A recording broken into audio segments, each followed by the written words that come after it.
तो गाइज़ आज की जो हमारी वीडियो रहेगी इसमें हम मध्यकालीन भारत शुरुआत करेंगे। ठीक है, इसमें जो इम्पोर्टेंट हम आज कवर करेंगे जो मुस्लिम अटैक्स हुए, कुछ इम्पोर्टेंट वंश थे उनके बारे में, और दिल्ली सल्तनत शुरू करेंगे। तो चलिए शुरू करते हैं। आज का जो हमारा पहला क्वेश्चन है जो मैंने आपको क्विज के लिए दिया था, who given back the title of Kaisar e Hind, यानी केसर ए हिंद की उपाधि किसने वापस लौटा दी थी। तो ये उपाधि जो है महात्मा गांधी को मिली थी और इन्होंने वापस कर दी थी ये उपाधि ब्रिटिशर्स को।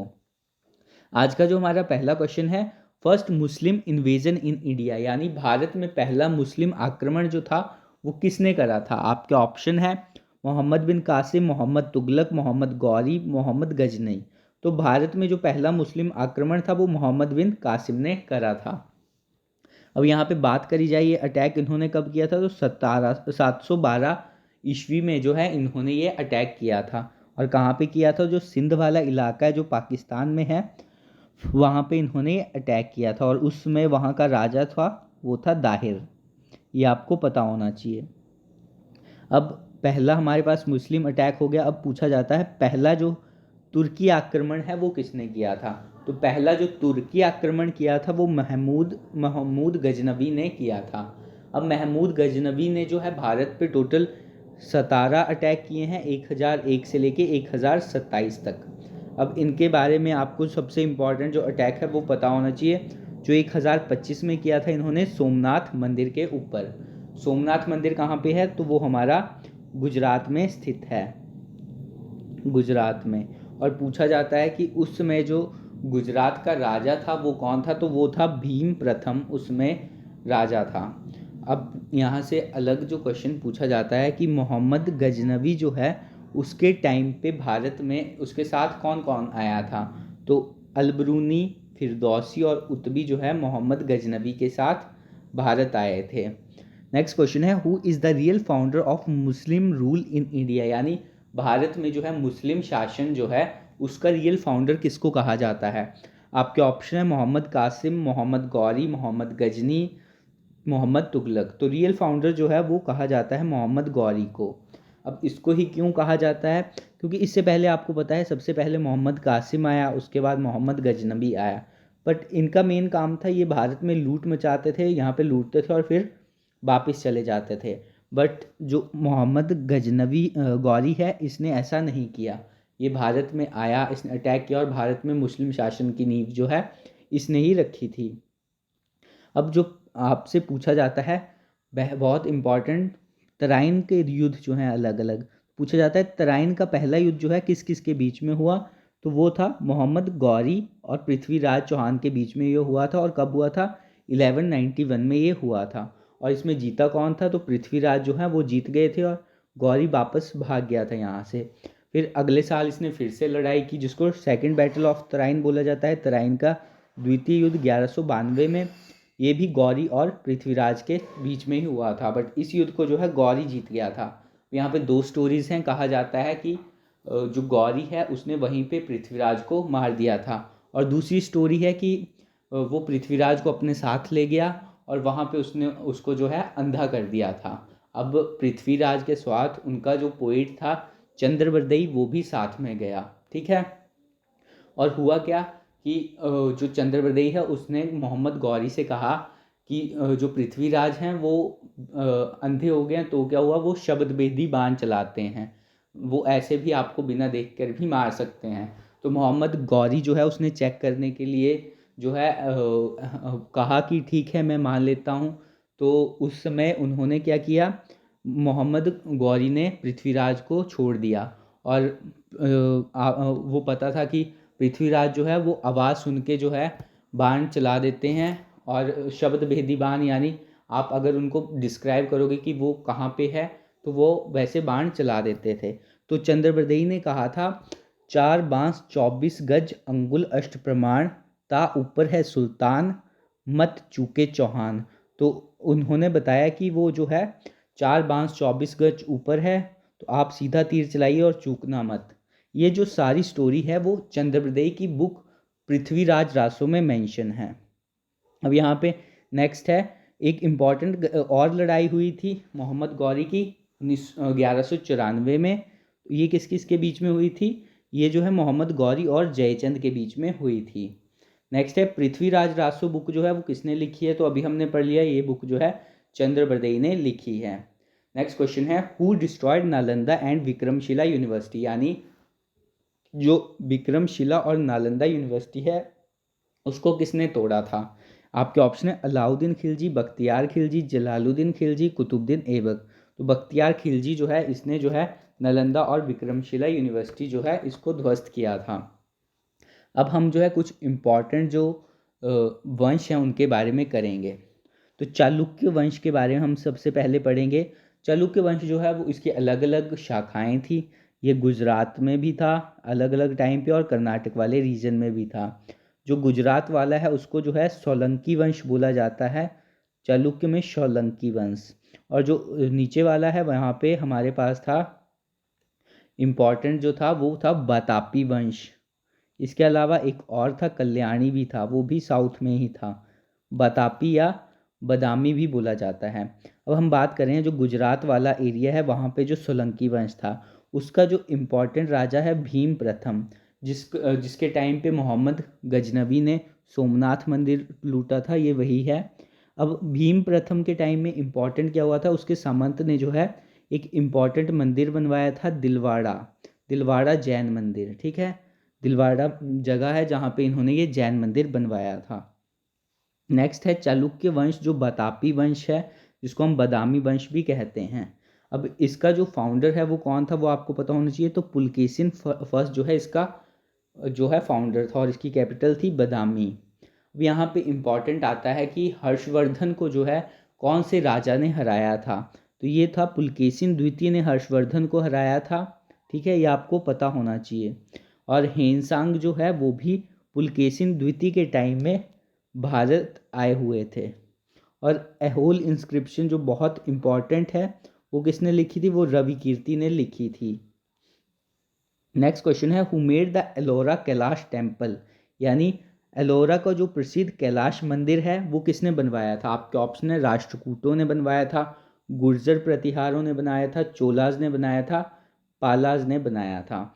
तो जो एलोरा का प्रसिद्ध मंदिर है कैलाश मंदिर वो जो है वो राष्ट्रकूटों ने बनवाया था। बात करी जाए ये राष्ट्रकूट थे कहाँ पे, तो ये कर्नाटक वाला जो नीचे साउथ में रीजन आता है यहाँ पे थे ये।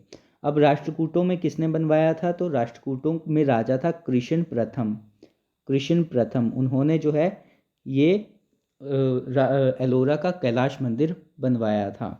ठीक है, और इसका जो राष्ट्रकूटों वंश का फाउंडर था वो कौन था? दंतीदुर्ग था। एलोरा का प्रसिद्ध कैलाश मंदिर कृष्ण प्रथम जो राष्ट्रकूट था उन्होंने बनवाया था। इसके बाद आता है हमारे पास, अब यहाँ से अगर बात करी जाए चोला वंश, चोल वंश जो है इसका इम्पॉर्टेंट पूछा जाता है कि इसके फाउंडर कौन थे। तो इसके फाउंडर जो थे विजाल्या थे। ठीक है, और यहाँ की कैपिटल पूछी जाती है तंजौर, और ये कहाँ का एरिया है? ये भी तमिलनाडु का एरिया है। यहाँ के इम्पॉर्टेंट जो दो राजा हैं जो आपको पता होना चाहिए, एक है राज प्रथम और दूसरा है राजेंद्र प्रथम। अब राज प्रथम जो है इनको इम्पॉर्टेंट क्यों है? क्योंकि इन्होंने राजेश्वर टेम्पल बनवाया था जिसको बृहदेश्वर टेम्पल भी बोला जाता है। बृहदेश्वर टेम्पल, तो पूछा जाता है बृहदेश्वर टेम्पल जो है किसने बनवाया था? तो वो था राज प्रथम ने बनवाया था। और कौन से वंश? तो चोल वंश ने बनवाया था।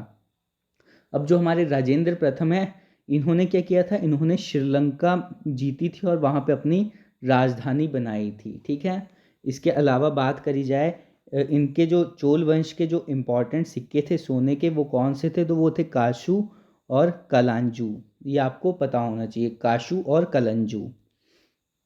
नेक्स्ट है पाल वंश। बात करी जाए अगर गुजरात वाला इलाका है जब वहाँ पे था गुर्जर प्रतिहार वंश, गुजरात वाले इलाके में जो हमारा बंगाल वाला इलाका आता है वहाँ पे था उस समय पाल वंश। और नीचे जो था साउथ वाला कर्नाटक वाला रीजन जो है वहाँ पे था राष्ट्रकूट वंश। ठीक है, राष्ट्रकूट वंश के बारे में हमने पढ़ लिया। अब इम्पॉर्टेंट जो हमारे लिए है वो है पाल वंश। पाल वंश का जो फाउंडर है वो गोपाल है। और इससे रिलेटेड जो क्वेश्चन पूछा जाता है, पाल का जो बेटा है धर्मपाल, इन्होंने क्या बनवाया था? इन्होंने विक्रमशिला जो यूनिवर्सिटी है वो बनवाई थी। और इसके अलावा जो नालंदा यूनिवर्सिटी है उसको इन्होंने फिर से क्या किया था, इसको ठीक करवाया था। ठीक है, नेक्स्ट है हमारे पास कोणार्क का जो सूर्य मंदिर है वो किसने बनवाया था। आपके ऑप्शन है नरसिंह देव प्रथम, अनंत बर्मन, राजराज प्रथम, कृष्ण प्रथम। तो कोणार्क का जो फेमस मंदिर है वो किसने बनवाया था, उड़ीसा में है ये, पहले आपको पता होना चाहिए, और नरसिंह देव बर्मन ने बनवाया था।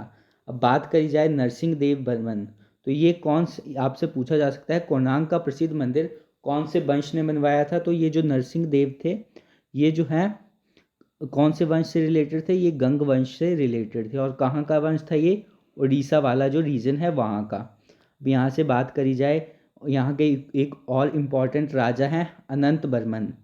अनंत बर्मन, अब इन्होंने कौन सा मंदिर बनवाया था, ये भी आपको पता होना चाहिए। जो जगन्नाथ टेम्पल है वो अनंत बर्मन ने बनवाया था।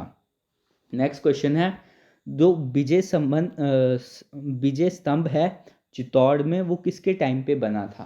आपके ऑप्शन है राणा कुंभा, राणा सांगा, राणा प्रताप और रवाल कुमार सिंह। तो इसका जो सही आंसर है, जो राणा कुंभा हैं इनके टाइम पे जो है विजय स्तंभ जो चित्तौड़ में है वो बना था, ये आपको पता होना चाहिए। नेक्स्ट क्वेश्चन है, खजुराहो टेम्पल मेडवाई यानी खजुराहो का जो प्रसिद्ध मंदिर है वो किसने बनवाए थे। तो आपके ऑप्शन है चंदेल वंश के राजाओं ने, चौहान वंश के राजाओं ने, राष्ट्रकूटों ने, प्रतिहारों ने।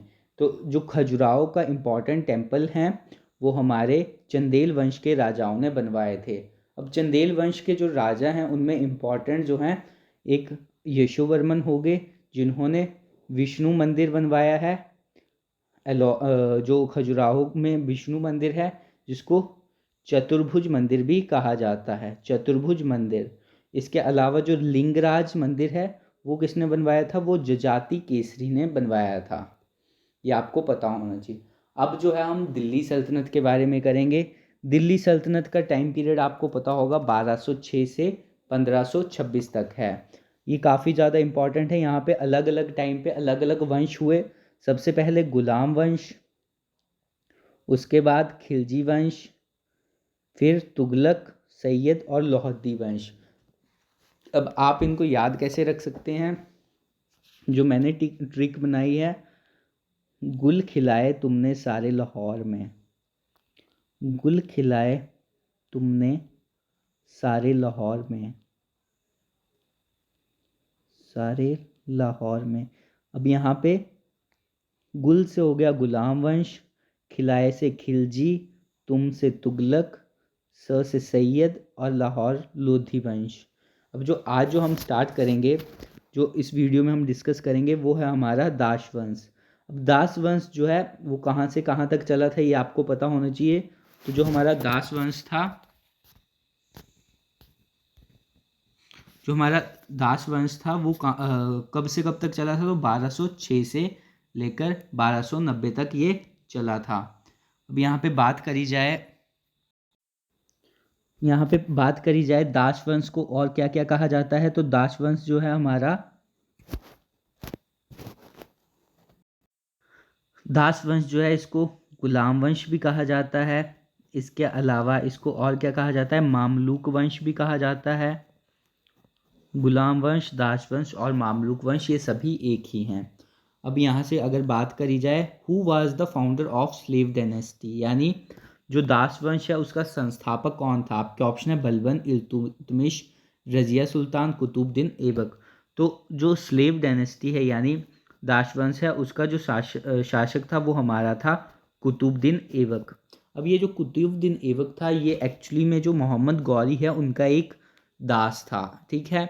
बट उन्होंने क्या किया था, इसको गवर्नर बना दिया था। और जब मोहम्मद गौरी की डेथ हुई तो ये जो था इसने जो है राजा बन गया और अपना एक वंश चलाया जिसको गुलाम वंश बोला जाता है।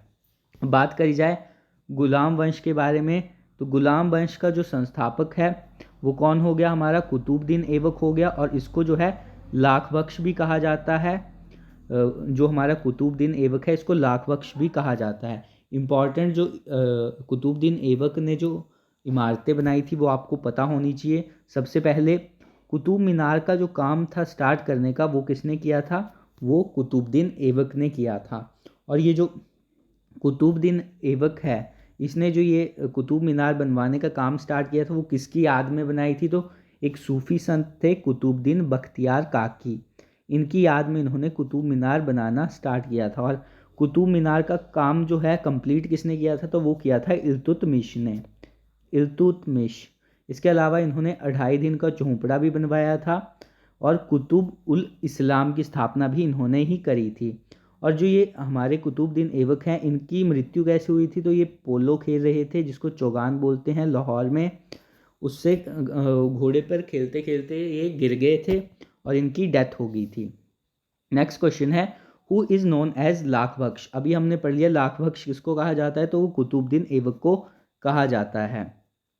2.5 दिन का झोंपड़ा जो है वो किसने बनवाया था? तो वो हमारे कुतुबुद्दीन ऐबक ने बनवाया था। और ये 2.5 दिन का झोंपड़ा जो है वो कहाँ पे है? तो ये अजमेर राजस्थान में स्थित है, अजमेर के राजस्थान में। नेक्स्ट है, इसके बाद जो राजा हुआ इल्तुतमिश। इल्तुतमिश जो है इसको जो है इसने जो वंश की स्थापना करी थी वो शमसी वंश की स्थापना करी थी। और इसने जो है इम्पॉर्टेंट अलग अलग चीज़ें बनाई, जैसे तुर्क ए चहलगानी। तो पूछा जाता है तुर्क ए चहलगानी क्या था? तो एक ग्रुप था 40 तुर्क सरदारों का। इसके अलावा चंगेज़ खान जो मंगोल था, पूछा जाता है चंगेज़ खान ने जब अटैक किया था भारत पे तो दिल्ली सल्तनत का राजा कौन था? तो वो जो था हमारा इल्तुतमिश था। इसके अलावा इसने अभी हमने पढ़ लिया कि कुतुब मीनार जो है उसका काम कंप्लीट करवाया था। इसके अलावा जो इल्तुतमिश है उसने इक्ता सिस्टम भी चलाया था। और उसके समय में इम्पॉर्टेंट जो सिक्के चले थे उनका नाम था जीतल और टंका। अब जीतल जो है वो तांबे का सिक्का था और टंका जो है वो चांदी का सिक्का था। नेक्स्ट, इसके बाद जो है इसकी बेटी जो है वो रानी बनी थी, जो सुल्तान बनी थी। तो पूछा जाता है रज़िया सुल्तान जो है भारत की जो दिल्ली सल्तनत है उसकी एकमात्र महिला शासक कौन थी? तो वो थी रज़िया सुल्तान। और वो किसकी बेटी थी? तो वो इल्तुतमिश की बेटी थी। ठीक है। और इसके बारे में इम्पॉर्टेंट जो चीज़ कही गई है, एक आदमी था मिन्हाज ए सिराज, उसने कहा था कि रज़िया सुल्तान का जो है स्त्री होना ही उसके जो पतन है उसका कारण था। ये आपको पता होना चाहिए। और रज़िया सुल्तान ने जो है एक इम्पॉर्टेंट पर्सन था जिसके बारे में आपको पता होना चाहिए, अश्वशाला का प्रधान थी एक पोस्ट, उसको क्या कहा जाता था? उसको कहा जाता आमिर ए आखुर। ये पोस्ट भी थी उसके टाइम में, ये आपको पता होना चाहिए, आमिर ए आखुर। इसके अलावा नेक्स्ट है हमारे पास बलबन। बलबन जो है वो आपसे पूछा जा सकता है बलबन ने कौन से साम्राज्य की स्थापना करी थी? तो बलबनी जो साम्राज्य है उसकी स्थापना इसने करी थी। अब इसने क्या किया, जो इल्तुतमिश ने इम्पॉर्टेंट जो पद बनाया था तुर्क ए चहलगानी, 40 तुर्क सरदार जो थे उसको उसका पद बनाया था, उसने ये बंद कर दिया था, तुर्क ए चहलगानी। और इसकी जगह पे उसने कौन सी पोस्ट बनाई? इसने बनवाई दीवान ए आरीज़, दीवान ए अरीज़। और ये पूछा जाता है दीवान ए अरीज़ जो है वो था क्या? तो वो जो था एक मिलिट्री से रिलेटेड जो इम्पोर्टेंट ग्रुप था वो था, यानी सैनिकों से रिलेटेड। इसके अलावा जो बलबन है उसने लौह और रक्त की नीति जो है वो स्टार्ट करी थी। और अलग अलग इसने प्रथाएं चलाई जिसमें थी पाबोस और सिजदा। अब सिजदा जो था कि अगर अगर जो बलबन आएगा अपने साम्राज्य में जो दरबार हो वहाँ पे, तो उसके लोग जो हैं दरबारी वो उसको लेटकर प्रणाम करेंगे। और पाबोस क्या था कि वो जो है उसके पैरों को, जो दरबारी हैं वो बलबन के पैरों को चूमेंगे। इसके अलावा इसने एक ईरानी त्यौहार भी स्टार्ट किया था नौरोज़, इसके बारे में भी आपको पता होना चाहिए। पूछा जाता है कि नौरोज़ जो है वो किसने स्टार्ट किया था? तो वो किसने स्टार्ट किया था? बलबन ने स्टार्ट किया था। अब नेक्स्ट है, ये आप अभी हमने पढ़ लिया, अब हम कुछ इंपॉर्टेंट क्वेश्चन करेंगे इनसे रिलेटेड। Who complete the work of Qutub Minar, यानी कुतुब मीनार का जो काम है वो किसने कंप्लीट करवाया था? आपके ऑप्शन है Iltutmish, Qutbuddin Aibak, Balban, none of these. तो हमने पढ़ लिया कि कुतुबुद्दीन ऐबक ने जो है वो स्टार्ट किया था और कंप्लीट जो काम था कुतुब मीनार का वो इल्तुतमिश ने करवाया था। नेक्स्ट है जीतल और टंका क्या हैं? तो आपके ऑप्शन थे coin, temple, food, none of these. तो जो हमारा जीतल और टंका है हमने पढ़ लिया कि ये जो थे एक सिक्के थे, और जीतल तांबे का था और टंका जो हुआ चांदी का सिक्का था। नेक्स्ट है Changez Khan attack during the period of, यानी चंगेज़ खान ने जो है किसके समय में जो है आक्रमण किया था। जब चंगेज़ खान ने आक्रमण किया तो दिल्ली सल्तनत का राजा कौन था। आपके ऑप्शन है इल्तुतमिश था, रज़िया सुल्तान थी, अलाउद्दीन खिलजी था और बलबन था। तो इल्तुतमिश जो था उस समय दिल्ली सल्तनत का राजा था। नेक्स्ट क्वेश्चन है first and only lady ruler of Delhi सल्तनत, यानी दिल्ली सल्तनत की पहली और अंतिम महिला शासक कौन थी। तो अभी हमने पढ़ लिया कि रज़िया सुल्तान थी। नेक्स्ट है दीवान ए आरिस स्टार्टेड बाई, यानी एक पोस्ट जो दीवान ए आरिस है वो किसने स्टार्ट करी थी। तो आपके ऑप्शन थे इल्तुतमिश था, रज़िया सुल्तान था, बलबन था, नन ऑफ दीज था। तो ये जो था बलबन ने स्टार्ट करी थी, और इसने ख़त्म कौन सी पोस्ट करी थी, तुर्क ए चहलगानी पोस्ट, इसको इसने ख़त्म कर दिया था। और ये जो पोस्ट थी दीवान ए आरिस, ये किससे इससे रिलेटेड थी, तो ये मिलिट्री का एक ग्रुप था, यानी सैनिकों से रिलेटेड ये पोस्ट थी। नेक्स्ट है who started the Nauroz festival, Nauroz जो त्यौहार है वो किसने स्टार्ट किया था। तो अभी हमने पढ़ा ये बलबन ने स्टार्ट किया था, और ये कौन सा त्यौहार था, ये एक ईरानी त्यौहार था, इसके बारे में आपको पता होना चाहिए। नेक्स्ट क्वेश्चन है who was the PM of England during the independence of India, यानी भारत की आज़ादी के समय जो है इंग्लैंड का प्रधानमंत्री कौन था। आपके ऑप्शन है एटली, माउंटबेटन, बेबल, जॉर्ज 5। ये जो है आप मेरे को कमेंट्स में बताएं कि कौन था, ये आपके लिए क्विज़ है।